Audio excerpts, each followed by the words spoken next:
No, not at all. Falling currency is not always bad. In fact countries जानबूझकर अपनी need के हिसाब से अपनी करेंसी को गिराते हैं, इंक्लूडिंग यूएसए। इंडिया ने भी रूपी को कई बार इंटेंशनली गिराया है और चाइना इस चीज के लिए बहुत फेमस है, इसीलिए उसे करेंसी मैनिपुलेटर भी कहा जाता है। इनफैक्ट इसके लिए इकोनॉमिक्स में एक स्पेशल टर्म बना हुआ है, करेंसी डीवैल्यूएशन। अब जिन लोगों को सिर्फ आंसर चाहिए था उनको मिल गया, मगर मेरे प्यारे व्यूअर्स जिनको ये जानना है कि कंट्रीज क्यों अपनी करेंसी खुद गिराती हैं, कैसे वो इसको गिराती हैं, कब करेंसी का फॉल अच्छा है कब बुरा है, और रिसेंटली जो रूपी 95 पर डॉलर के आसपास पहुंच गया था वो अच्छा है या बुरा हमारे लिए, तो ये समझने के लिए आप आगे का वीडियो देखिए और चैनल को सब्सक्राइब कर लीजिए, क्योंकि मैं ऐसी ऑसम वीडियोस लाता रहता हूं। ये चार्ट देखिए, 5 साल पहले एक यूएस डॉलर को खरीदने के लिए हमें 75 रुपए देने पड़ते थे और आज की रेट में हमें 95 रुपए के आसपास देने पड़ते हैं। अब इस चार्ट में भले ही ये लाइन ऊपर जा रही है, मगर इसका मतलब ये है कि रूपी की वैल्यू डॉलर के कंपैरिजन में गिर रही है। कितनी गिर रही है? हर साल लगभग 4.5% की एवरेज रेट से। न्यूज आर्टिकल्स भर भर के खबरें छाप रहे हैं, पॉलिटिशियंस अपोजिशन भर भर के एक दूसरे की कड़ी निंदा कर रहे हैं, सरकारें आई गई बदलती रही हैं, पॉलिटिशियंस एक दूसरे की निंदा करते रहे हैं, मगर किसी भी सरकार के टेन्योर में रूपी की वैल्यू हमेशा गिरी ही है।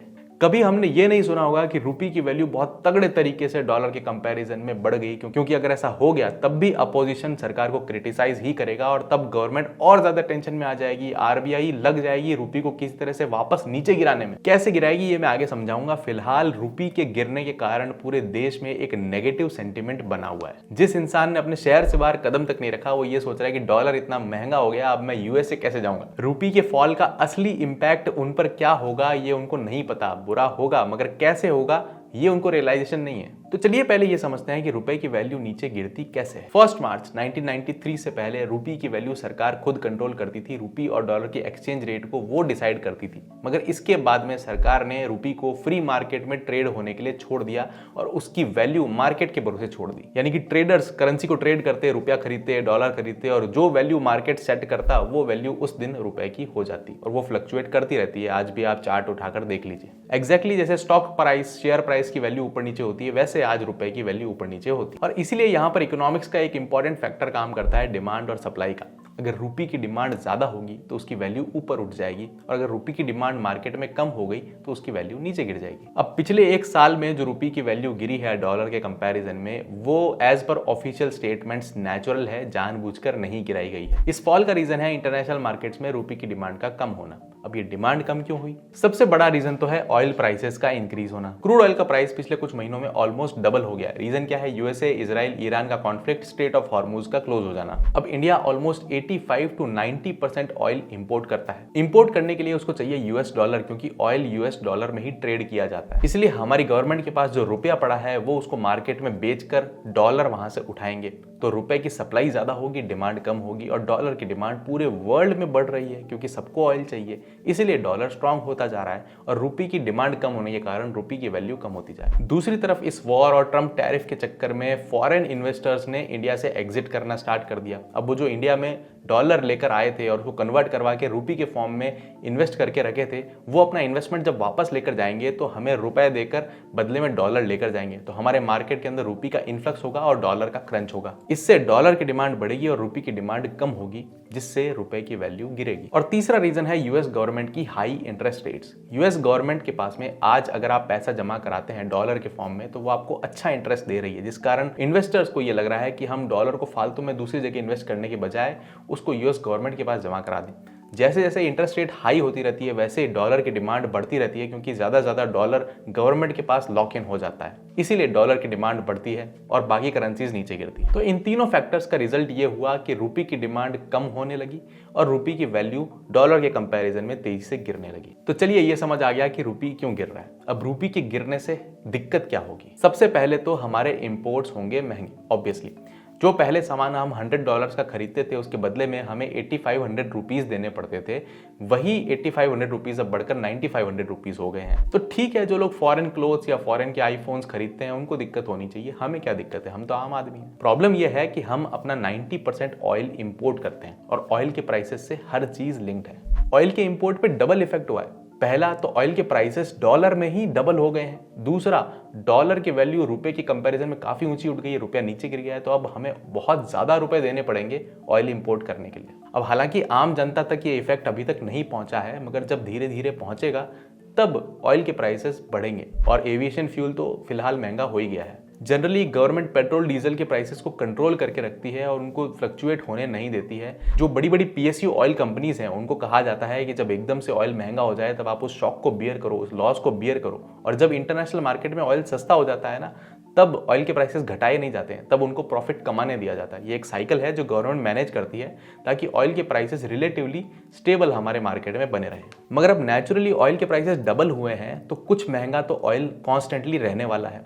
अब जब रहने वाला है तो सारी कॉमोडिटीज धीरे धीरे महंगी होने स्टार्ट हो जाएंगी, क्योंकि ऑलमोस्ट हर चीज, सब्जी, फ्रूट आपके अमेजॉन, फ्लिपकार्ट के पार्सल ट्रांसपोर्ट किए जाते हैं और ट्रांसपोर्टेशन कॉस्ट लिंक्ड है ऑयल, डीजल, पेट्रोल के प्राइसेस से। अब जब सभी चीज महंगी होंगी, सब्जी, फ्रूट से लेकर आपके कपड़ों तक, तभी एक रिपल इफेक्ट होगा और इससे बढ़ेगा इन्फ्लेशन। मगर महंगाई बढ़ेगी, आम जनता को इफेक्ट होगा, उतना ज्यादा नहीं होगा, थोड़ा बहुत होगा। ज्यादा इंपैक्ट उन चीजों पर होगा जो हम डायरेक्टली इंपोर्ट करते हैं, जैसे कि ऑयल, इलेक्ट्रॉनिक कंपोनेंट्स और मेडिकल इक्विपमेंट और मेडिसिन के इंग्रेडिएंट्स यानी कि एपीआईज। जब हॉस्पिटल की मशीनरी और दवाइयां महंगी होती हैं तो उसका सीधा असर आपके हॉस्पिटल बिल पर पड़ने वाला है, जो महंगा होने वाला है। एक तरफ आपकी सेविंग्स की वैल्यू कम हो रही है और दूसरी तरफ हेल्थ केयर की कॉस्ट बढ़ रही है। ऐसे में कोई भी मेडिकल इमरजेंसी अगर हमारी फैमिली में आ जाती है और हमारे किसी फैमिली मेंबर को हॉस्पिटलाइज होना पड़े और लाखों का बिल अगर आ जाए, तो वो बिल एक झटके में हमारी बरसों की मेहनत की सेविंग्स को खत्म कर सकता है। इसलिए इस झटके से बचने के लिए अपने परिवार के अराउंड आपको बिल्ड करना पड़ेगा एक सेफ्टी नेट, और ये सेफ्टी नेट आपको मिलेगी एक अच्छा हेल्थ इंश्योरेंस लेने पर। हेल्थ इंश्योरेंस आज के ज़माने में सिर्फ एक ऑप्शन नहीं है, बल्कि एक अच्छा बॉडीगार्ड है जो आपको इस तरह के डैमेजेस से बचाएगा। आज की रेट में सिर्फ 700 से 900 रुपए पर मंथ के प्रीमियम के साथ आप 10 से 20 लाख का मेडिकल इंश्योरेंस अपने फैमिली के लिए ले सकते हैं। इससे कई सारी क्रिटिकल इलनेस भी कवर होती हैं और आप मेडिकल इमरजेंसी के केसेस में बचे हुए भी रहते हैं। इनफैक्ट अब तो और भी अच्छा समय है हेल्थ इंश्योरेंस लेने का, क्योंकि गवर्नमेंट ने जो 18% जीएसटी लगता था हेल्थ इंश्योरेंस के प्रीमियम पे, वो हटा दिया है, जिसका मतलब प्रीमियम और कम हो चुके हैं। यहाँ तक तो बात सबको समझ में आ जाती है, मगर इसके आगे लोग जाकर अटक जाते हैं, क्योंकि 25 से ज्यादा अलग अलग हेल्थ इंश्योरेंस प्लान हैं अलग अलग कंपनीज के, और समझ में नहीं आता है कि कौन सा हेल्थ इंश्योरेंस चूज किया जाए। आपको कैसे पता चलेगा कि कौन सा प्लान आपके लिए सही है, और कैसे पता चलेगा कि क्या चीज कवर्ड है, क्या एक्सक्लूडेड है, क्या हिडन है। इसलिए मैं रिकमेंड करता हूं डिटो इंश्योरेंस, एक स्पैम फ्री और जेन्युइन इंश्योरेंस एडवाइस लेने के लिए। डिटो एक जीरोधा बैक्ड कंपनी है जो आपके पर्सनल इंश्योरेंस गाइड का काम करती है, और बेस्ट पार्ट इनका यह है कि जो कंसल्टेशन है, जो कॉल्स पे आपको गाइड करेंगे, जो क्लेम में आपको सपोर्ट करेंगे, वो सारा आपके लिए 100% फ्री ऑफ कॉस्ट है। प्लस अगर आपका क्लेम कभी बाई चांस रिजेक्ट हो जाता है तो डिटो आपके लिए फाइट करेगा, सारा पेपर वर्क आपके लिए फाइल करेगा, और दूसरे इंश्योरेंस एजेंट्स या वेबसाइट्स की तरह ये आपको कभी स्पैम कॉल भी नहीं करेंगे, बार बार तंग भी नहीं करेंगे। आप अपनी कन्वीनियंस पे, अपने मूड के हिसाब से इंश्योरेंस खरीद सकते हैं। मैंने भी डिटो की वेबसाइट पर जाकर एक कंसल्टेशन कॉल बुक करके अपने और अपनी फैमिली के लिए right health insurance plan choose किया था। आप भी अगर ट्राई करना चाहें तो डिस्क्रिप्शन में दिए लिंक पर जाकर कॉल बुक कर सकते हैं। तो चलिए अब रूपी के डाउनफॉल की बात करते हैं। हमने ये तो समझ लिया कि प्रॉब्लम्स क्या होगी। सबसे बड़ी प्रॉब्लम होगी इन्फ्लेशन, चीजें महंगी होंगी, इंपोर्ट्स महंगे होंगे, मगर इसके फायदे क्या हैं? इसके लिए एक टर्म समझना पड़ेगा हमें, करंट अकाउंट डेफिसिट। अब ये इतनी बड़ी भारी टर्म कुछ नहीं है, बहुत सिंपल है। आप इंडिया के सारे इंपोर्ट्स ले लीजिए और जो भी पेमेंट इंडिया फॉरेन कंट्रीज को लेती है वो ले लीजिए। ये सारी वो चीजें हैं जिनसे फॉरेन करेंसी हमारी खर्च होती है। अब इसमें माइनस कीजिए हमारे एक्सपोर्ट्स और जो रेमिटेंसेज या फॉरेन करेंसी हमें मिलती है, बाहर से आती है इन्वेस्टमेंट के फॉर्म में, या फिर फॉरेन में रहने वाले एनआरआईज जो इंडिया में भेजते हैं, वो सब ले लीजिए। वो फॉरेन करेंसी हमारे पास आती है, तो जो फॉरेन करेंसी हम खर्च कर रहे हैं और जो फॉरेन करेंसी हमारे पास आ रही है, उनका जो डिफरेंस है उसको बोला जाता है करंट अकाउंट डेफिसिट। ये टर्म बताती है कि कितनी नेट फॉरेन करेंसी इंडिया के अकाउंट से गई। अभी करंट अकाउंट डेफिसिट जितना ज्यादा होगा उतनी ज्यादा हमारे फॉरेन करेंसी के रिजर्व्स खाली होंगे, उतना ज्यादा हमारी फॉरेन करेंसी की शॉर्टेज बढ़ती जाएगी। अब सरप्राइजिंग बात यह है कि इंडिया के भले ही इंपोर्ट्स बहुत ज्यादा हैं, मगर उतने ही तगड़े हमारे एक्सपोर्ट्स भी हैं और उतने ही तगड़ी हमारी रेमिटेंसेज, जो फॉरेन में रहने वाले एनआरआई हमें पैसा भेजते हैं, वो भी हैं। हम भले ही बहुत सारे गुड्स इंपोर्ट करते हैं, मगर हमारा जो सर्विस सेक्टर है, हमारा आईटी सेक्टर है, वो बहुत ज्यादा सर्विसेज एक्सपोर्ट कर फॉरेन करेंसी को इंडिया में लेकर आता है। और इसीलिए इस साल की अगर हम बात करें तो हमारा करंट अकाउंट डेफिसिट था कुछ $36 बिलियन, जो हमारे जीडीपी का 1.3% के आसपास है। ये रेंज नॉर्मल मानी जाती है। अगर करंट अकाउंट डेफिसिट 4% के आसपास हो और उससे ज्यादा होने लगे तो टेंशन लेने की जरूरत है, क्योंकि तब हमारे फॉरेन करेंसी के रिजर्व्स रफ्तार से खाली होना शुरू हो जाएंगे। आज की डेट में आरबीआई के पास में $700 बिलियन की इक्विवेलेंट फॉरेन करेंसी रिजर्व्स हैं, जो सफिशिएंट मानी जाती है। तो करंट अकाउंट डेफिसिट हमने समझ लिया।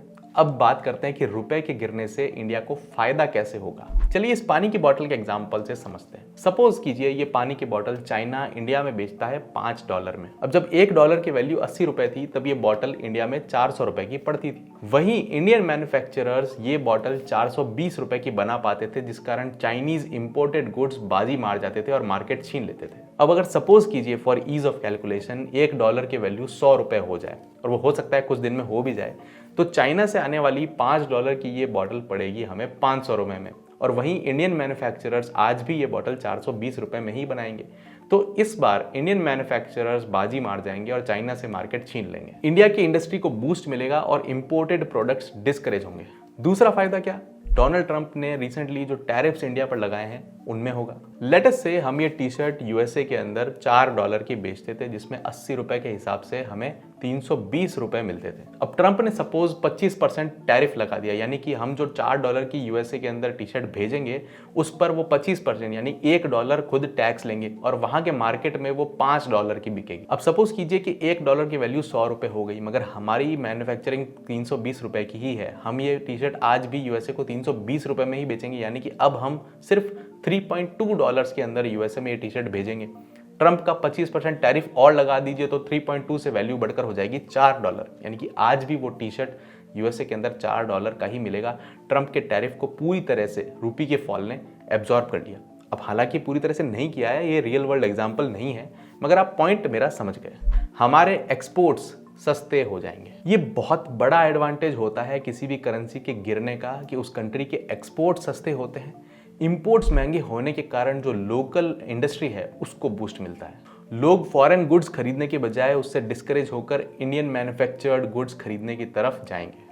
इससे एक और चीज़ होगी कि एप्पल, सैमसंग जैसी कंपनीज जो फॉरेन में मैन्युफैक्चरिंग करती हैं, चाइना में मैन्युफैक्चरिंग करके इंडिया में बेचती हैं, वो भी एनकरेज होंगी कि अब इंडिया में ही मैन्युफैक्चरिंग की जाए और इंडिया में ही बेचा जाए। इंडिया के प्रोडक्शन को इससे बूस्ट मिलेगा और सबसे ज़्यादा फायदा होगा हमारे आईटी सेक्टर को, जिसका रेवेन्यू अब बढ़ जाएगा। तीसरा एक और फायदा समझाता हूँ। आपको याद होगा 2022-23 के आसपास श्रीलंका के अंदर एक बहुत ही सीवियर करेंसी क्राइसिस हुआ था, गवर्नमेंट क्राइसिस हुआ था। उनकी गवर्नमेंट टॉपल हो गई थी, उनकी करेंसी बहुत तेजी से नीचे गिरी थी, मगर उससे एक फायदा वहां पर हुआ, उनका टूरिज्म बहुत ज्यादा बढ़ गया। दुनिया भर के लोग श्रीलंका जाने लगे, क्योंकि मनी कन्वर्जन रेट्स इतनी सस्ती हो गई थी कि श्रीलंका में सब कुछ सस्ता मिलने लगा। इनफैक्ट जाने माने यूट्यूबर, मेरे अजीज मित्र ऋषभ जैन, एलएलए वाले भी अपने परिवार के साथ श्रीलंका उस समय पहुंच गए थे। अब हालांकि that was an extreme case और इतना बुरा हाल हमारी करेंसी का होना नहीं चाहिए, मगर डेफिनेटली हमारी करेंसी के गिरने के कारण फॉरेन टूरिज्म को बूस्ट मिलेगा। डेवलप्ड कंट्री के लोग इंडिया में आना पसंद करेंगे, उनके लिए सब कुछ सस्ता हो जाएगा और वो जितना पैसा लेकर आएंगे उससे वो और ज्यादा यहाँ पर खर्चा करेंगे। तो ये थे रुपये के डाउनफॉल के फायदे। अब एक और कंसेप्ट समझते हैं इंटरेस्टिंग, नीर और रीर का। क्या है कि आम जनता को तो सिर्फ डॉलर ही पता है, मगर इंडिया का सिर्फ एक ट्रेडिंग पार्टनर नहीं है यूएसए। इंडिया कई सारी फॉरेन कंट्रीज को इंपोर्ट और एक्सपोर्ट करती है, और इसलिए सिर्फ डॉलर से कंपैरिजन करने के बजाय बहुत सारी स्ट्रॉन्ग फॉरेन करेंसीज से कंपैरिजन किया जाना जरूरी है, ये जानने के लिए क्या रुपए की वैल्यू एक्चुअल में उतनी गिर रही है या फिर उतनी सीरियस नहीं है। इसलिए कई सारी स्ट्रॉन्ग फॉरेन करेंसीज जिनसे हम ट्रेड करते हैं, जैसे कि euro, Japanese yen, British pound, Singapore dollar, इन सब करेंसीज के एक्सचेंज रेट्स को लेकर उनका एक अलग अलग वेटेज देकर एक नॉमिनल इफेक्टिव एक्सचेंज रेट निकाली जाती है, यानी कि NEER निकाली जाती है। अब ये उतनी इंटरेस्टिंग नहीं है। इंटरेस्टिंग है REER, यानी कि रियल इफेक्टिव एक्सचेंज रेट, जिसमें नीर के बाद में इंडिया और फॉरेन करेंसीज के इन्फ्लेशन रेशियो को मल्टीप्लाई कर दिया जाता है और इसको 100 की स्केल पर इंडेक्स करके कुछ कुछ फॉर्मूला लगाते हैं। कुल मिलाकर बॉटम लाइन ये समझ लीजिए कि रीर अगर 100 से ऊपर है, इसका मतलब है कि हमारी करेंसी ओवर वैल्यूड है, और अगर 100 से नीचे है, इसका मतलब है हमारी करेंसी अंडर वैल्यूड है। अगर हमारी करेंसी परचेजिंग पावर बहुत सारी करेंसीज के एक्सचेंज रेट के हिसाब से ओवर वैल्यूड होगी, तो हमारे एक्सपोर्ट्स महंगे होंगे, हमारा मार्केट, हमारी इंडस्ट्री उतनी कॉम्पिटिटिव नहीं रहेगी। और अगर हमारी करेंसी अंडर वैल्यूड होगी तो हमारे एक्सपोर्ट सस्ते हो जाएंगे, मगर अगेन ज़्यादा अंडर वैल्यूड होने पर हमें इसका डिसएडवांटेज होगा, क्योंकि हमारे इंपोर्ट्स और महंगे हो जाएंगे, हमें ऑयल खरीदने के लिए बहुत ज़्यादा पैसे देने पड़ेंगे। ये चार्ट देखिए, पिछले 1-2 साल से इंडिया की जो REER है वो बहुत ज़्यादा ओवर वैल्यूड थी और रिसेंटली वो अंडर वैल्यू होने की तरफ आई है। इसका मतलब यह है कि इंडियन इंडस्ट्री के लिए अभी गुड न्यूज़ है, इंडियन इंडस्ट्रीज अब फॉरेन मार्केट्स में अच्छे से compete कर सकती है, हमारे एक्सपोर्ट्स अब सस्ते हो जाएंगे। इसलिए आरबीआई ये कोशिश करता है कि हमारी जो रीर है वो 100 के आसपास बनी रहे। तो ये सारे रीजंस हैं जिनके कारण फॉलिंग करेंसी में बी बेटर, मगर करेंसी इतनी भी फॉल नहीं करनी चाहिए कि रीर बहुत नीचे चली जाए। अगर करेंसी बहुत ज़्यादा ही गिरने लगे, ऐसा जनरली तब होता है जब लोगों का, वर्ल्ड का सरकार पे मिसट्रस्ट हो, कभी किसी गवर्नमेंट ही टॉपल हो जाए, सरकार बैंकरप्ट घोषित कर दे खुद को, जैसे कि श्रीलंका और पाकिस्तान के केसेस हैं। कई बार ऐसा होता है कि बहुत ज़्यादा करेंसी सरकार छापने लग जाती है, जिस कारण हाइपर इन्फ्लेशन हो जाता है और करेंसी की वैल्यू गिर जाती है। जिम्बाब्वे का एग्जाम्पल है। या फिर कोई क्राइसिस या वॉर सिचुएशन, अकाल पड़ जाता है, सूखा आ जाता है, फ्लडिंग हो जाती है, जिस कारण एक क्राइसिस में कंट्री होती है और उस कारण करेंसी इन्फ्लेशन हो जाता है। फॉर एग्जाम्पल अभी ईरान की करेंसी बहुत तगड़े तरीके से इन्फ्लेटेड है। ऐसी सिचुएशंस में जो करेंसी गिरती है वो आपके लिए फायदेमंद नहीं है, क्योंकि ऐसी सिचुएशन में गिरने वाली करेंसी आपके इंपोर्ट्स को बहुत महंगा बना देगी और आपकी कंट्री में सबसे इंपॉर्टेंट हाइपर इन्फ्लेशन ला देगी। सब चीज महंगी हो जाएगी, लोग खाना अफोर्ड नहीं कर पाएंगे तो एक्सपोर्ट क्या करेंगे। अब रुपी थोड़ा गिरे, ज्यादा गिरे, आई नो इन्फ्लेशन होता है। कितना होता है? आरबीआई के एक डेटा के हिसाब से अगर 5% रुपए की वैल्यू गिरती है, 0.35% इन्फ्लेशन बढ़ता है, जो एवरेज पिछले कुछ सालों से 4 से 5% बनी आ रही है। और इकोनॉमी में मैं आपको बता दूं कि एक मिनिमम अमाउंट ऑफ इन्फ्लेशन होना जरूरी है, जो हमने इन्फ्लेशन वाले वीडियो में समझा था। अगर किसी कंट्री में इन्फ्लेशन नहीं हुआ, इन्फ्लेशन रुक गया, तो उस कंट्री की तरक्की रुक जाएगी। तो ओवरऑल द पॉइंट इज, अगर किसी डेवलपिंग नेशन जैसे कि इंडिया की करेंसी एक कंट्रोल्ड वे में गिर रही है तो there is no need to panic. हाँ, हमें इसके कुछ इमीडिएट कॉन्सिक्वेंसेस जरूर देखने को मिलेंगे महंगाई के फॉर्म में, मगर वो एक लॉन्ग टर्म में मैनेज किए जा सकते हैं। अब एक आखिरी सवाल की बात और कर लेते हैं कि आरबीआई क्या रुपए की वैल्यू को कंट्रोल करने के लिए कुछ कर सकती है? क्या है कि इंडियन रुपी की वैल्यू हमेशा फ्री फ्लोटिंग नहीं हुआ करती थी। पहले तो सरकार ने इसको ब्रिटिश पाउंड के साथ पैक करके रखा था और एक डिसाइडेड रेट थी कि ब्रिटिश पाउंड अगर इतने का होगा तो उसके बदले में हम इतने रुपए आपको दे देंगे। फिर जब पूरे वर्ल्ड में यूएस डॉलर इमर्ज होकर बाहर आने लगा तो सरकार ने ब्रिटिश पाउंड से हटाकर यूएस डॉलर के साथ इसको लिंक कर दिया।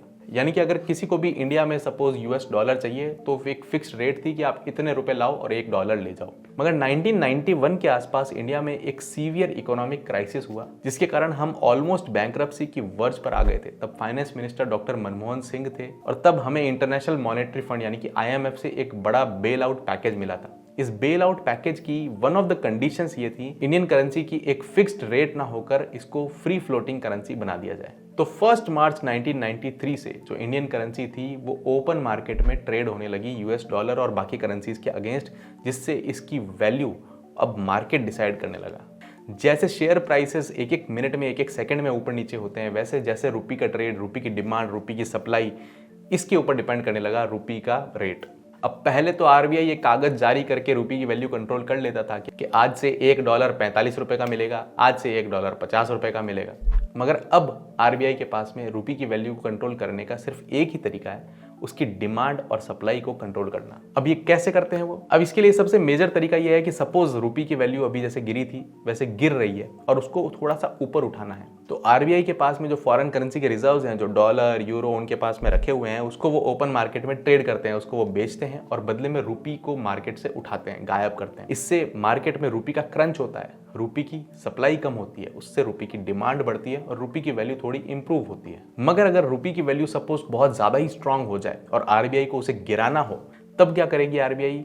मार्केट से डॉलर्स और बाकी फॉरेन करेंसीज उठाने लग जाएगी और रुपी को बेचने लग जाएगी। जब रुपी की अवेलेबिलिटी मार्केट में बहुत ज्यादा हो जाएगी, उसको खरीदने वाला कोई नहीं मिलेगा, तो उसकी वैल्यू अपने आप नीचे गिर जाएगी। बेसिक सी इकोनॉमिक्स है। मगर ये मूव्स भी रुपी की वैल्यू पे बहुत ज्यादा इंपैक्ट नहीं डालते और डालने भी नहीं चाहिए। ऐसा नहीं होना चाहिए कि ओवरनाइट आरबीआई इतना यूएस डॉलर सेल कर दे कि रुपी की वैल्यू 90 से घटकर 65 हो जाए, क्योंकि अगर ऐसा हुआ तो पहली बात तो हमारे जो फॉरेन करेंसी के रिजर्व्स हैं, जो $700 बिलियन के आसपास हमारे पहुंच चुके हैं, वो खाली हो जाएंगे और वो अगर खाली हो गए तो हमारी कंट्री बैंकरप्सी की सिचुएशन में आ सकती है। और दूसरा ये कि इसकी कोई जरूरत भी नहीं है। $1 की वैल्यू 90 रुपी से लेकर 65 करने में हमें कोई खास बेनिफिट नहीं होने वाला है, उल्टा हमारी इकोनॉमी को ओवरऑल नुकसान ही होने वाला है आज की डेट में। कुल मिलाकर बात यह है कि रुपी अभी स्टेडीली गिर रहा है, थोड़ा सा इंप्रूव हुआ है, हो सकता है आरबीआई ने उसको उठाने के लिए कुछ किया हो। एज पर आरबीआई गवर्नर के स्टेटमेंट्स, वो नहीं चाहते हैं कि अभी वो रुपी को उठाने या गिराने के लिए कुछ भी करें। अभी जो रुपी की रफ्तार है, अभी जो रुपी की वैल्यू है, वो एक्सपोर्ट्स को इम्पैक्ट नहीं कर रही, इन्फ्लेशन को इम्पैक्ट नहीं कर रही एज पर आरबीआई गवर्नर। मगर चाइना जरूर कर रहा है। डोनाल्ड ट्रंप ने 2025 की स्टार्टिंग से जो इंडिया के ऊपर टैरिफ्स लगाए हैं, जो टैक्सेस लगाए हैं, वो उन्होंने 2018-19 में अपने पहले टेन्योर में चाइना पर भी लगाए थे। उनका कहना यह था कि चाइनीज कंपनियां यूएस पेटेंट्स को मिसयूज करती है, उनकी चोरी करती हैं और चाइना अनफेयर ट्रेड प्रैक्टिसेस अपनाता है, इसलिए उस पर टैरिफ लगाए जाएं। रिटेलिएशन में चाइना ने अपने युआन, जो उनकी करेंसी है, उसको जानबूझकर नीचे गिराना चालू किया और 2018-19 में उसकी वैल्यू 10 से 12% तक गिरा दी। और ऐसा करके यूएस ने जो टैरिफ इंपोज किए थे, उस कारण उनके एक्सपोर्ट्स में जो उनको घाटा हो रहा था, उनके गुड्स के प्राइसेस जो बढ़ रहे थे, उनके एक्सपोर्ट्स कम हो रहे थे, उसको उन्होंने काफी हद तक ऑफसेट कर दिया। यूएसए ने भी 1985 में ऐसा किया है, जब यूएस डॉलर पूरे वर्ल्ड में काफी स्ट्रांग हो गया, यूएस डॉलर की डिमांड बढ़ने लगी, सब लोग यूएस डॉलर को एक यूनिवर्सल करेंसी मानने लगे, तो यूएस डॉलर की वैल्यू बढ़ने लगी। अब इससे यूएसए की जो कंपनीज हैं, जो पूरे वर्ल्ड में अपने चीजें एक्सपोर्ट करती हैं, स्पेशली फार्मा और वेपन्स, उनको नुकसान होने लगा। उनका कहना था कि अब हमारे एक्सपोर्ट्स उतने कॉम्पिटिटिव नहीं है, इसलिए यूएस डॉलर को थोड़ा सा गिराया जाए। यूएसए ने इसके लिए क्या किया? जर्मनी, फ्रांस, यूके और जापान की एक मीटिंग बुलाई, जिसे बोला जाता है द प्लाजा अकॉर्ड। और 1985 में यूएसए ने इन चारों कंट्रीज को कहा कि आपके पास जो यूएस डॉलर है, आप उसको मार्केट में सेल करना चालू करो। सभी कंट्रीज ने ह्यूज अमाउंट में यूएस डॉलर्स को बेचना चालू किया और जापान ने सबसे ज्यादा सेल किया। इसका रिजल्ट ये हुआ कि यूएस डॉलर येन के कंपैरिजन में 50% नीचे गिर गया। एंड ऑफ कोर्स यूएसए ने ऐसा किया क्योंकि उनके ट्रेड को उनको बूस्ट करना था। इकोनॉमिक्स इतनी अमेजिंग चीज है ना कि जब तक हमें समझ में नहीं आती, हम ये बता ही नहीं सकते कि किसी भी चीज से हमें फायदा हो रहा है या नुकसान हो रहा है। और समझ आ भी जाए ना, तब भी श्योरिटी नहीं है। मैं आज कह रहा हूं कि रुपये के गिरने से हमें फायदा हो रहा है, हो सकता है ना हो और रिजल्ट एकदम उल्टा हो जाए। मगर हमें रिजल्ट की चिंता नहीं होनी चाहिए कि आगे सही होगा या गलत होगा, ना ही इस बात से बहुत ज्यादा हेडेक लेना है कि सरकार सही कर रही है या नहीं कर रही है।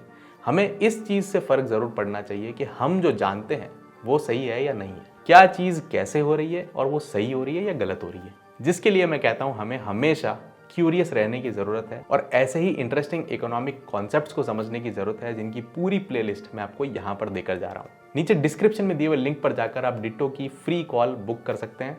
मैं चलता हूं अगले वीडियो की तैयारी करने के लिए। Subscribe the channel, keep watching and stay curious.